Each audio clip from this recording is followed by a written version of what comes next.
High value man top 1% में आते हैं। आजकल के सोसाइटी में बहुत ही कम और बहुत ही रेयर होते हैं, जिससे ऐसे अलग बिहेवियर और नेचर की वजह से इससे फीमेल्स इससे ज्यादा अट्रैक्ट होते हैं। लेकिन इससे ज्यादा हाई वैल्यू मैन फीमेल्स को इग्नोर करना पसंद करते हैं।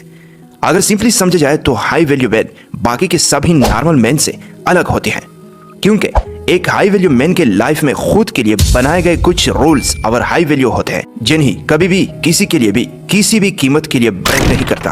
और हाई वैल्यू मैन के इन रूल्स और वैल्यू के लिस्ट में फीमेल्स का टेंशन बना, उसे इंप्रेस करना और उससे चेस करना दूर दूर तक नहीं होता। वह एक नॉर्मल मैन की लाइफ बिना किसी गर्लफ्रेंड के या पार्टनर के बगैर बेकार या अधूरी सी लगती है। लेकिन आखिर इसके क्या रीजंस है जिसकी वजह से फीमेल्स के अट्रैक्टेड रहने के बावजूद भी हाई वैल्यू मैन फीमेल्स को इग्नोर करता है? तो इसका पहला रीजन है they are busy with their purpose. ऐसे बहुत से लड़के होते हैं जो हमेशा किसी न किसी लड़के के साथ होते हैं। अगर उनका एक से ब्रेकअप हो जाए तो फौरन वो किसी और रिलेशनशिप में आ जाते हैं। ऐसा इसलिए है क्योंकि ये लोग अकेले रहने से डरते हैं, लेकिन एक हाई वैल्यू मैन सिंगल रहने से कभी नहीं डरता, क्योंकि बाकी लड़कों की तरह लड़कियों को पाना उनका गोल नहीं होता, बल्कि लड़कियां उनके लिए डिस्ट्रैक्शन होते हैं, उन्हीं उनके गोल से दूर ले जा सकती है। इसलिए वो चाहे तो वो लड़कियों के बिना भी खुश रह सकते हैं, और उनकी लाइफ में कोई लड़की हो भी तो वो उनसे ज्यादा वो अपनी टाइम अपने गोल्स या लाइफ पर्पस को देते हैं। लेकिन आप लड़की को इग्नोर करने का मतलब ये नहीं होता कि पूरा दिन परन देखो, मैस्टरबेशन करो, वीडियो गेम्स खेलते रहो और अपने लाइफ गोल्स को कोई एक्शन ना लो और खुद के लिए ये सोचो कि मैं एक हाई वैल्यू मैन हूँ और मैं किसी लड़कियों के पीछे नहीं भागता।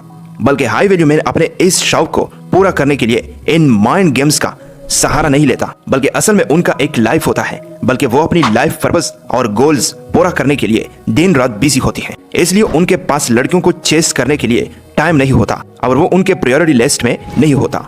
इसलिए उनके पास लड़कियों और टाइम पास रिलेशनशिप का टाइम ही नहीं होता।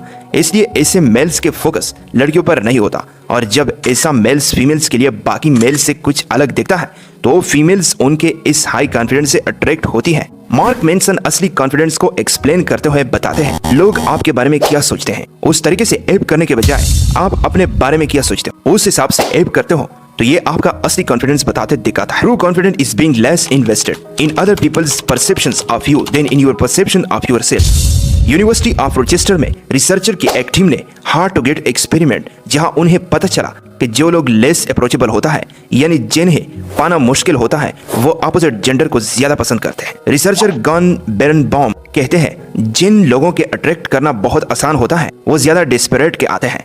People are busy to attract may be perceived as more desperate. कभी कभी सारे लोग इस सिंपल ट्रिक को इग्नोर कर देते हैं। इसलिए लड़के हमेशा हाई वैल्यू मैन को चूज करके जो उसे इग्नोर करके सिर्फ और सिर्फ हाईएस्ट क्वालिटी वीमेन को ही पिक करते हैं। जब कोई मेल इतना ज्यादा एम्बिशियस होता है, उसके लाइफ में एक बड़ा पर्पस होता है जिसके साथ कोई भी फीमेल्स अपना सेफ और सिक्योर फ्यूचर देखना पसंद करेगी। लेकिन फिर भी मेल उन लड़कियों को चेस नहीं करता, बल्कि अपने लाइफ पर्पस को चेस करता है, तो उससे इस सक्सेस और लाइफ पर्पस का हिस्सा बनाने के लिए वो लड़की उस लड़के को चेस करना पसंद करता है। और इसके अलावा इससे ज्यादा और एक इंपॉर्टेंट रीजन है, जो कि फ्री अटेंशन। देखो, हम लोग कितना भी कहते हैं कि लुक नहीं, नेचर मैटर करता है, लेकिन फर्स्ट टाइम जब भी कोई पसंद से मिलता है तो वो सबसे पहले सामने वाले के लुक से ही उसको जज करता है, और लुक्स और फिजिकल अपीयरेंस से ही उससे अट्रैक्ट होता है। और लड़कियों के केस में तो लड़के सबसे पहले लड़कियों की लुक से ही अट्रैक्ट होते हैं, और एक लड़की की वैल्यू उसकी ब्यूटी से जाहिर होती है कि वो कितनी ही खूबसूरत है। वो जितनी ही ज्यादा ब्यूटीफुल होगी, उसके डिमांड उतने ही ज्यादा होंगे। हर लड़का उससे पाना चाहेगा, पर लड़कों के केस में ऐसा नहीं होता। एक लड़के की वैल्यू उसके अटेंशन से होती है। वो अपना टाइम, एनर्जी, फोकस किसी चीज पर खर्च करते हैं, उसी के हिसाब से उसके वैल्यू कर ही जाते हैं। जिस लड़के के पास एक लड़की को देने के लिए जितना कम अटेंशन होगी, उसके डिमांड उतना ही ज्यादा होगी। कुछ नहीं होता, न टेंशन न मेंशन, पैसे की बात है, पैसा होगा सब कुछ होगा। पैसा होगा तो लड़कियां भाग भाग के खुद ब खुद पीछे आ जाएगी। जी दोस्तों, ये बात सही है, लेकिन पूरी तरह सच नहीं। असल में ऐसे कई लड़के होते हैं जिनके पास पैसा होने के बावजूद भी लड़कियां उन्हें रिजेक्ट कर देते हैं, और वही ऐसे लड़के भी होते हैं जो लुक्स इतने अच्छे नहीं होते, लेकिन फिर भी उनको गर्लफ्रेंड उनके प्यार में आंधी होती है। अटेंशन।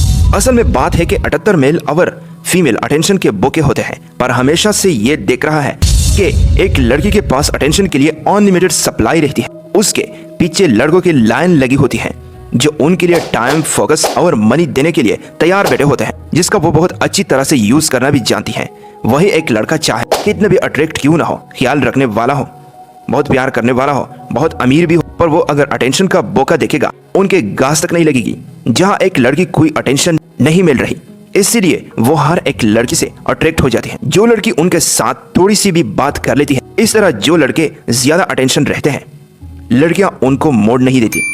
दुनिया में 90% मेल सेम है, जो कि एक लड़की के लिए रेडी बैठे रहते हैं, उसके लिए 24 घंटे अवेलेबल रहते हैं, उनके लिए जरा से काम के लिए बहुत इंपॉर्टेंट काम छोड़ के आ जाते हैं। अगर कोई उससे कोई फ्री के अटेंशन लेगा तो वो क्यों ही मना करेगी। इसलिए लड़कियां इस तरह के मेल्स अपने फायदे के लिए इस्तेमाल करते हैं, पर उन्हें एक पोटेंशियल पार्टनर की तरह नहीं देखती।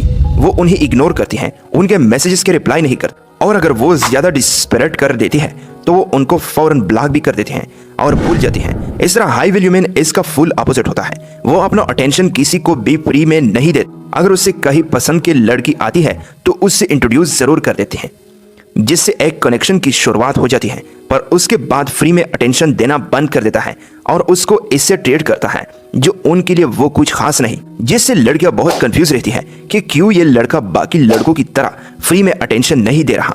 वो ये बात एक्सेप्ट ही नहीं कर रहा कि वो बाकी लड़के की तरह उससे ट्रीट नहीं करता, जिसकी वजह से उस लड़की की फोकस इन हजारों लड़कों के बेड के हटे उस लड़के के पीछे लगा रहता है जो उसे चेस करने के लाइन में बाहर खड़ा है, जिसकी वजह से वो ये सोचे कि ये लड़का बाकियों से बिल्कुल अलग है और मुझे यही चाहिए, क्योंकि आसानी से मिलने वाली चीज की वैल्यू नहीं होती और जो आसानी से ना मिले वही हमें स्पेशल लगता है। Now third reason, bad behaviour. दोस्तों, हम हमेशा एक बात करते हैं कि एक लड़की एक लड़के से क्या चाहती है, पर कोई ये नहीं पूछता कि लड़का क्या चाहता है। एक लड़के को ऑलरेडी अपने रिस्पेक्ट के लिए अपनी फाइट करनी पड़ती है, हर टाइम अपने आप को प्रूफ करना पड़ता है, न जाने कितनी जगह से वो रिजेक्शन फेस करना पड़ता है, और एक लड़की में वो कंफर्ट ढूंढता है जहां उसके रिस्पेक्ट कर ही जाए, उसे कदम कदम पर अपने आप को प्रूफ ना करना पड़े, पर जो उसे एक्सेप्ट करे उसे वो चाहिए। पर लड़कियां लड़कों को अपने कंट्रोल में रखने के लिए ज्यादा डोमिनेंट नेचर शो करते हैं, उनकी डिसरिस्पेक्ट करती हैं, उन्हें दूसरों से कंपेयर करके उनको नीचे दिखाते हैं और बिना छुट्टे छुट्टे बातों पर लगने लगता है। एक हाई वैल्यू मैन कभी भी इस बैड बिहेवियर को बर्दाश्त नहीं करता। वो इन सीमी आर्ग्यूमेंट्स और फाइट में नहीं पड़ता। जब भी कोई लड़की बिना भी किसी बात पर लड़ रहे होते हैं और उनसे लड़ने के लिए बहाने ढूंढ रहे होते हैं डोमिनेंट दिखाने के लिए, तो हाई वैल्यू मैन उससे लड़ाइयां आगे मेंढ के हिस्सा भी नहीं बनते, जिसकी वजह से उस लड़कियों की बेफजूल बात की कोई वैल्यू नहीं रह जाती। और हाई वैल्यू मैन ऐसा इसलिए करते हैं ताकि सामने वाले पर्सन को ये लगे कि वो एक रियल मैन है, वो भी एक इंसान है, उसकी भी एक सेल्फ रिस्पेक्ट है, वो एक हाई वैल्यू मैन है, कोई जानवर नहीं। जब हाई वैल्यू मैन खुद को ऐसी सिचुएशन में पड़ता है। दोस्तों, अगर आपको ये वीडियो पसंद आ गई हो तो लाइक करें और सब्सक्राइब करें।